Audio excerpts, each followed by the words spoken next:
আজকের ভিডিওতে আমরা ডিসকাস করব এডিপাস রেক্স যে প্লেটা রয়েছে এই প্লেটা কি ট্র্যাজেডি অফ ফেট নাকি ট্র্যাজেডি অফ ক্যারেক্টার, অর্থাৎ এটা কি চরিত্রের ট্র্যাজেডি নাকি ভাগ্যের ট্র্যাজেডি, এই বিষয়টা নিয়ে আজকে আমরা ডিসকাস করব।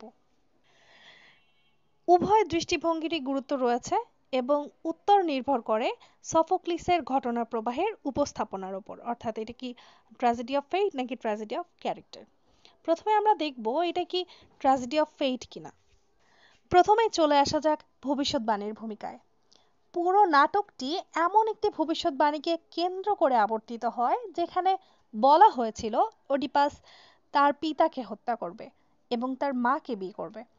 এডিপাস এবং তার পিতামাতার পক্ষ থেকে এ ভাগ্য এড়ানোর চেষ্টা সত্ত্বেও ভবিষ্যৎবাণী পূর্ণ হয়, যা নির্দেশ করে যে তার পতন পূর্ব নির্ধারিত ছিল।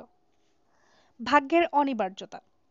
প্রাচীন গ্রিকরা বিশ্বাস করত ভাগ্য এবং দেবতারা মানুষের জীবনের ওপর নিয়ন্ত্রণ রাখে। নাটকটি এই বিশ্বাসকে তুলে ধরে, দেখায় যে কোনো মানবিক প্রচেষ্টা পূর্ব নির্ধারিত ঘটনাগুলোকে বদলাতে পারে না। এখানে কর্মের বিদ্রূপও করা হয়। এডিপাস যখন করিন্থ ছেড়ে পালিয়ে গিয়ে তার ভাগ্য এড়াতে চায় এবং অজান্তেই তার নিজের পিতাকে হত্যা করে, তখন তাকে সরাসরি ভবিষ্যৎবাণী পূরণের দিকে ঠেলে দেয়। এটি ভাগ্যের অবশ্যম্ভাবিতাকে আরো জোরালো করে তোলে। এবার আমরা দেখব এটা কি আসলে ট্র্যাজেডি অফ ক্যারেক্টার কিনা। প্রথমেই আসি এডিপাসের ত্রুটি বা এডিপাসের এররে। এডিপাস একজন গর্বিত এবং আবেগপ্রবণ চরিত্র। তার অহংকার এবং দ্রুত রাগ করা তার পতনের বড় ভূমিকা রাখে। উদাহরণস্বরূপ, রাস্তার মোড়ে এক ব্যক্তিকে হত্যা করার সিদ্ধান্ত, যা পরে তার পিতা হিসেবে প্রমাণিত হয়, ক্রোধ এবং অহংকারের কাজ ছিল এটা, যা ভাগ্যের দ্বারা নির্ধারিত ছিল না। আবার সত্যের অনুসন্ধানের ক্ষেত্রে বলা যায়, এডিপাস তার উৎস সম্পর্কে সত্য জানতে যে দৃঢ় সংকল্প দেখায় তা বারবার সতর্ক করা সত্ত্বেও থামে না। তার এই অনুসন্ধান যদিও প্রশংসনীয়, শেষ পর্যন্ত তার ধ্বংসের কারণ হয়। মানব দায়িত্বের ক্ষেত্রে বলা যায়, ভাগ্য যেহেতু কাঠামোটিকে গঠন করে, এডিপাসের পছন্দ এবং ব্যক্তিত্ব নাটকীয় ঘটনাবলীকে চালিত করে। তার কর্মকাণ্ড ভবিষ্যৎবাণীর পরিণতি আরও জটিল করে তোলে। সুতরাং এটি tragedy of fate, tragedy of character দুটোই বলা যায়, তবে এর মধ্যে রয়েছে একটা মিশ্র দৃষ্টিভঙ্গি।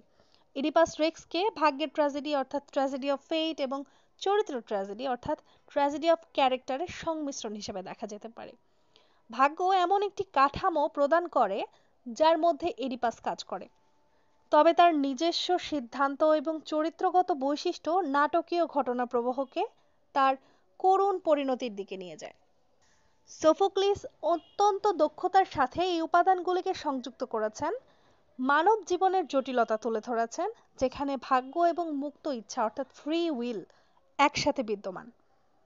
সবশেষে ভাগ্য বা চরিত্রের ওপর জোর দেয়া নির্ভর করে গল্পের ঐশ্বরিক হস্তক্ষেপের তুলনায় মানবীয় কর্মকাণ্ডকে কতটা গুরুত্ব দেয়া হয় তার উপর। আমার সাজেশনে থাকা সব প্রশ্নের উত্তর, যেখানে সহজভাবে দেয়া রয়েছে সকল উত্তর, সাথে রয়েছে বাংলা সামারি বা বাংলা ট্রান্সলেশন, বাংলা অনুবাদ সহ পিডিএফ গুলো কিনতে আমার ইনবক্সে যোগাযোগ করতে পারো। পেজের লিংক ডিসক্রিপশনে দেয়া থাকবে।